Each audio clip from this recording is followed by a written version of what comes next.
to the Red Sea now, those problems where British and American Navy vessels yesterday repelled the most significant Houthi attack yet, comprising of 18 drones and 3 missiles. Well, following the flare-up, the Defence Secretary Grant Shapps warned action would be taken if the attacks don't stop. He added, watch this space. Joining us now, and delighted to have him on, former chair of the Defence Select Committee, Tobias Ellwood. Tobias, always good to have you on. Welcome to Talk Today. We had Rear Admiral Chris Parry on an hour ago saying that the world is actually, for all the people that go, oh, you're warmongering, it's a seminal moment. You know, you would look at what's going on in the Middle East, you would look at what's going on in Ukraine, you would look about these Houthi rebel attacks, you can talk about Iran, you can talk about Russia. People need to sit up and take notice. Yesterday was quite important's the wrong word, but quite a seminal moment, I would say, Tobias. Oh, yes, and this goes back to the end of the Cold War, where we've become too complacent in looking after our security. We expected everybody to abide by the international rules-based order, but that clearly isn't the case. And I would argue that we've now reached the threshold of the West to tolerate, to be able to manage so many plates that are now spinning across the world, because we've become too relaxed and we're now too risk-averse in putting these fires out. And what's going on in the Middle East is spreading, it is escalating, and it's reshaping the Middle East as well. I'm afraid, support Israel's right to defend itself, but Netanyahu's tactics is actually not distinguishing between the terrorists Hamas and the people of Gaza, and that's seeing this elevate and advance into Lebanon, as we saw, the Houthis potentially getting involved. And of course, as you've been discussing, the Red Sea too. It's not just the shipping containers, it's also the energy requirements as well. Our gas comes through there. And if they had to go round Africa, that's an extra 40 days. That's going to affect our economy. I'm really pleased to hear Grant Shapps talk about watching this space. But I do ask the question again. If these Houthis are sending out missiles and drones and so forth, it's not enough to take them out mid-flight. We need to take out the source, the actual infrastructures themselves. That will send a message to the Houthis to say, do not disrupt international shipping, because there genuinely will be consequences.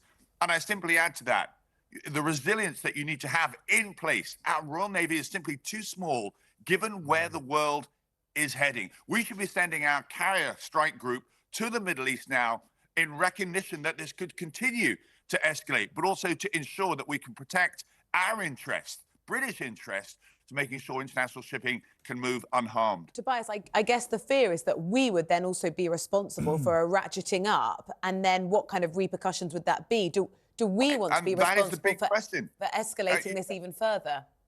You're absolutely right. And if we just take a step back and are too risk-averse, it ratchets up anyway, because they take advantage of our timidity. That's exactly what Russia did in Ukraine. It's what China is doing towards Taiwan. It's why so many of our authoritarian states, our competitors, our adversaries, are taking advantage of the fact that we have that exact attitude. You need to be robust, you need to be strong, you need to be fair as well. But if you do things, if you listen to Grant Shapps, it simply won't work. His words suggest that he's going to act in the way you've laid out, but that hasn't been the case. You know, for weeks he said the equivalent of watch this space. He has decided clearly that a more cautious, but using words rather than action, is the way forward here. So I like the idea that Britain steps forward, perhaps when other nations hesitate, but we do so with convening power. We do so because it's the right thing to do internationally. So it's not just us exposed on our own, which is what you implied there. And I understand that hesitance that we'll be, out there on a limb. But we need to do this with the international community. There are many other nations across the world that recognize what we're doing is right, and they're joining in with us. Tobias, I don't disagree on whether Shapps it's just rhetoric or he means it. But the elephant in the room here is Iran. Iran is behind the support for the Houthi rebels, behind the attacks on these ships. Many people would consider that what's happening in the Middle East, be it Israel or whatever, is all about Iran. Chris Parry was saying we are polarizing totalitarianism against the other. I'm not saying, but Iran has nuclear weapons. Iran is obviously a major force. Look at what Putin's doing. And we're stuck in this country between not just this country, If we do something, are we aggressive? As Rosie quite rightly says, do we then get accused of ratcheting up? Or do we sit here and allow people to carry out these things without taking action? And it's always England or the United Kingdom, and it's always America. But I do believe we're reaching a point where they have to make a decision. I really do. Well, and there's something 1939 about our world right now, Yeah. which is exactly that, of a hesitation of allowing these things to develop and not realizing that we need to nip them in the bud now. You are absolutely right. Iran sits at the corner of all this, whether it be the Houthis, whether it be the Hamas, whether it be attacks in Bahrain and places like that over the years. We've been too risk averse in dealing with that particular challenge since the end of the Cold War. And look where we are today. They don't have nuclear weapons yet. I'll make that very, very clear, but they might do. And when they do, it'll be all the harder to deal with Iran. You're absolutely right. Iran is at the center of what is going on in the Middle East. There's been a destabilizer in its proxy influence across the region. We need to be more robust, more strong in defending our international rules-based order, because it's looking extremely wobbly right now. And if it isn't Britain and America that steps up, who will?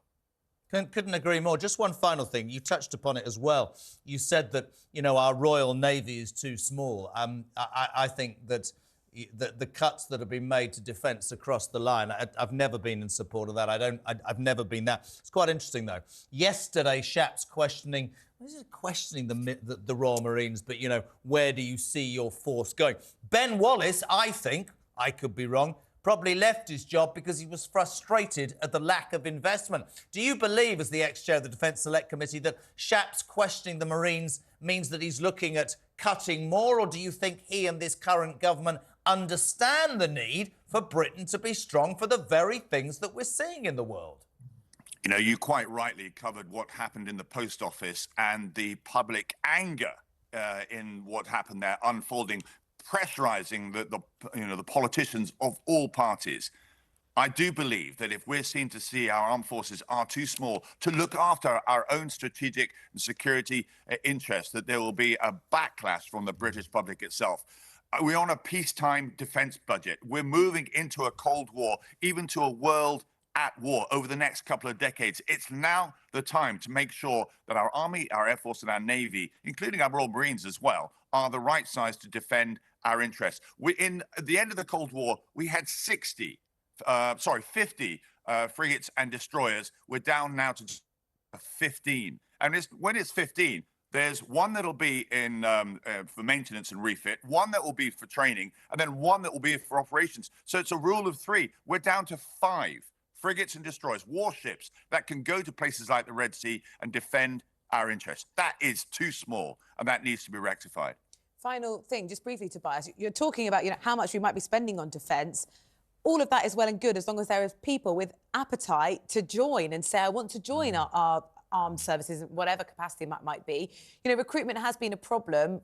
Why do you think that is? Is it stories like this about how we talk about our military that maybe make people think, I don't want to have a career there?